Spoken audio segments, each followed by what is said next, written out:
મૃદુ અને મક્કમ મુખ્યમંત્રી એવા દાદાના દરબારમાં જાવું અને કહેવું કે હે દાદા, આ ખેડૂતોના ખંભે બેહી એકોને હડહટ ધારાસભ્યો કમળના નિશાન ઉપર ચૂંટાઈને ગયા, વિના વિરોધે તમને સરકાર ચલાવવાનો અવસર મળ્યો છે. ગુજરાતની આઝાદીના ઇતિહાસમાં પહેલી વખત વિરોધ પક્ષ નથી બન્યો.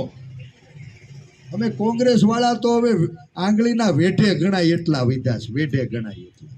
હે, આ ખેડૂતોએ ગાંધીનગર અને દિલ્હીના દરબારમાં સરકાર બનાવી છે ને, આજ જગતના તાતની હાકલ પડી છે અને સરકાર માય બાપ બને ને એવી જરૂર પડી છે.